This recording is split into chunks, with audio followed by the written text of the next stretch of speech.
একদম মুহূর্তের মধ্যে একদিন কিয়ামত হয়ে যাবে ওই মানুষগুলোর সামনে। এগুলোর সামনে হতে যাচ্ছে, আমাদের হাতে বেশি সময় নাই। কথাগুলো বলার এই কারণ হচ্ছে সময় কম।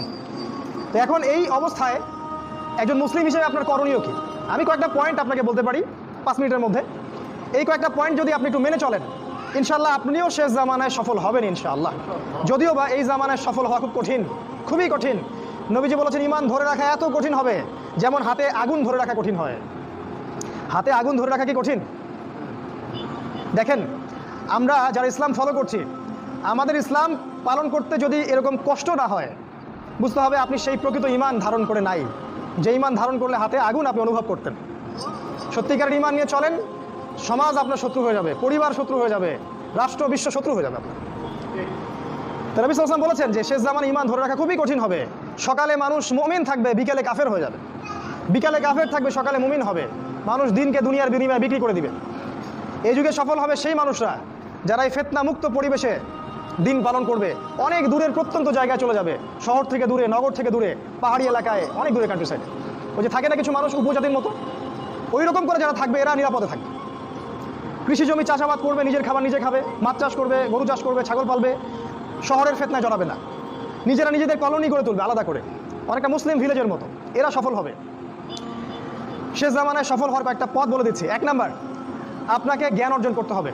কোরআন হাদিসের সাথে সমসাময়িক যত জ্ঞান আছে সব অর্জন করতে হবে, এটা 1 নাম্বার। জ্ঞান নাই, আপনি শেষ জামানায় টিকতে পারবেন না। যাদের কাছে এই জ্ঞান ছিল তারা কিন্তু মহামারীর আগেই প্রস্তুতি নিয়েছিল। আমি অনেক ওস্তাদকে চিনি, বাংলাদেশের আলেম, তারা এই 2020 সালের আগে হজ করে ফেলছে। তারা আগেই বুঝতে পারছে 20 সালে কিছু একটা হবে, 20 সালে পৃথিবীতে কিছু একটা হবে, তারা আগেই বুঝতে পারছে। কারণ শেষ জামানার পড়াশোনা করেছেন তারা, কার পর কী হতে যাচ্ছে এটা তারা বুঝতে পারছেন, অনুমান করতে পারছেন।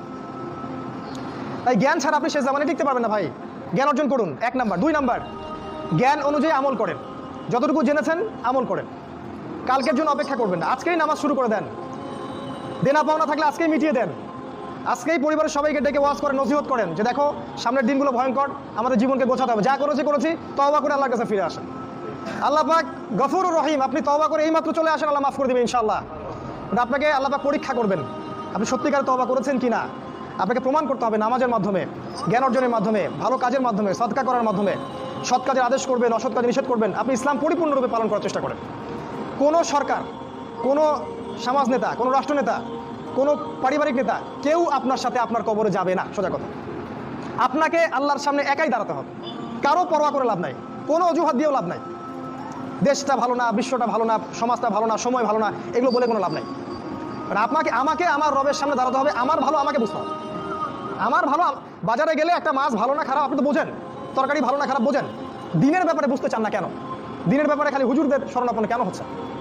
পড়াশোনা করেন, আমল করেন, আমল বাড়িয়ে দেন। দিন সময় নষ্ট করবেন না। যুবকদেরকে স্পেশালি বলবো, সময় নষ্ট করবেন না। শয়তান 3টা ধোঁকা দিবে যে পরে শিখে নিব, পরে করবো নি। শয়তান আসে বুঝাবে যে এখন কি আর বয়স হয়েছে, আগে পরে দেখা যাবে।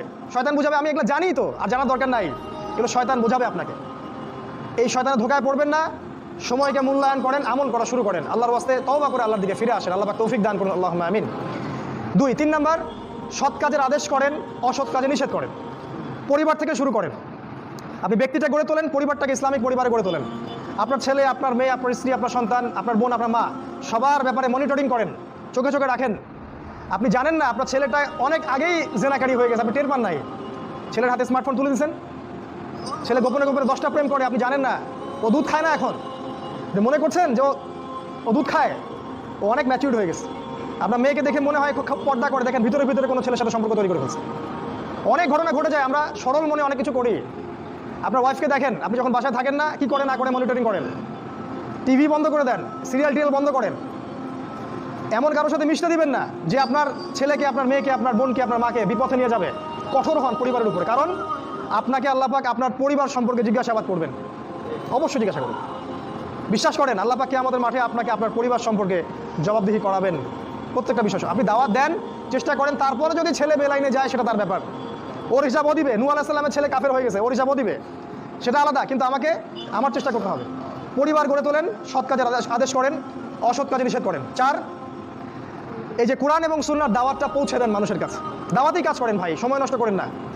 আপনি যে দল করেন বা যে সংগঠন করেন বা যে মাযহাব, যে তরিকায় থাকেন, আমার তাতে কোনো আপত্তি নাই, কিন্তু কোরআন সুন্নাহর দাওয়াতটা মানুষের কাছে প্রচার করেন। মূল বিষয়ে কোনো পার্থক্য নাই। এই দাওয়াত দেওয়ার সময় সাম্প্রদায়িক হবেন না, সবাই আমার দলে আসো, আমার দলে ফর্ম পূরণ করো, না হলে দাওয়াত হচ্ছে না, এমন দাওয়াতের দরকার নেই। মানুষকে ইসলামের দাওয়াত দেন, আল্লাহর দিকে ডাকেন, কোরআনের দিকে ডাকেন, সুন্নার দিকে ডাকেন, দেখবেন সমাজে একটা সাম্য চলে আসবে ইনশাআল্লাহ। দাওয়াতি কাজ করেন, বেশি বেশি কোরআন সুন্নার দাওয়াতি কাজ করেন। 5 নাম্বার, অর্থ সম্পদ যা আছে এগুলোকে কাগজের টাকায় রেখে দিবেন না। আমার নসিহত, হয়তো বুঝতে পারছেন না, মাথার উপর দিয়ে যাচ্ছে কথা, কিন্তু পরে বুঝবেন। টাকা পয়সা যা আছে এগুলোকে ব্যাংকে কাগজের টাকার মধ্যে রেখে দিবেন না, কারণ কাগজের টাকা সামনে আর থাকবে না। লিখে রাখেন, কয়েক বছর পরে দেখতে পারবেন সমস্ত টাকা হয়ে যাবে ইলেকট্রনিক, খালি পাঠাবেন।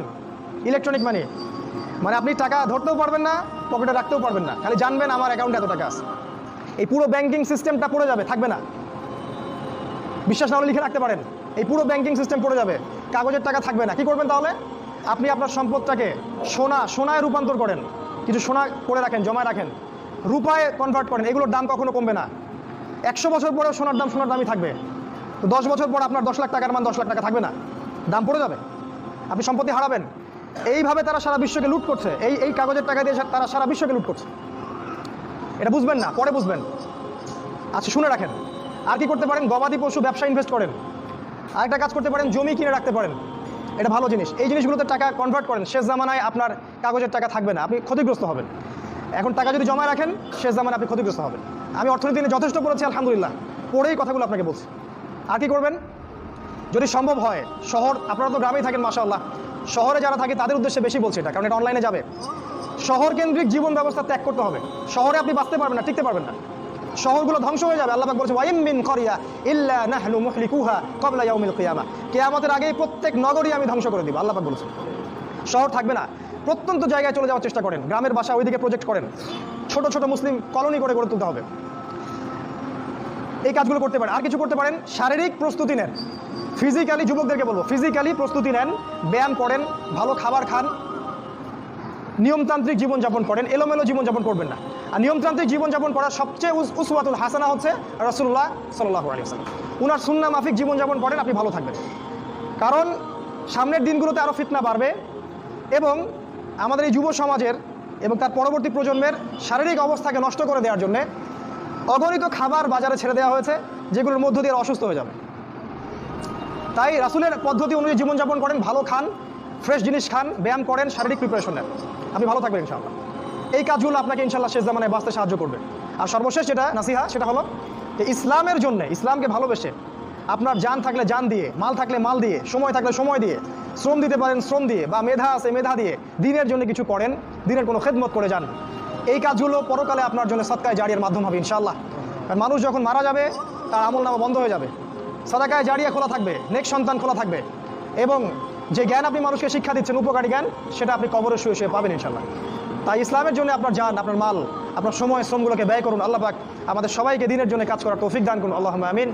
এবং শেষ জামানাকে বোঝার এবং পড়াশোনা করার তৌফিক দান করুন, সামনের দিনগুলোর জন্য প্রস্তুতি নেওয়ার তৌফিক দান করুন, এবং যেভাবে পদক্ষেপ নিলে আমরা সার্ভাইভ করতে পারবো, ভালো থাকবো, বা ফিতনামুক্ত পরিবেশে বেঁচে থাকতে পারবো, ঈমান আমল হেফাজত করতে পারবো, সেগুলো আল্লাহ পাক করার আমাদেরকে তৌফিক দান করুন, আল্লাহুম্মা আমিন। আকুলু কাউলি হাযা আস্তাগফিরুল্লাহ লি ওয়া লাকুম ওয়া লিসাইরিল মুসলিমিন। বারাকাল্লাহু লানা ওয়া লাকুম বিল আয়াতিল হাকীম। ইন্নাহু তাআলা জাওয়াদুন কারীমুন বাররাউফুর রহিম।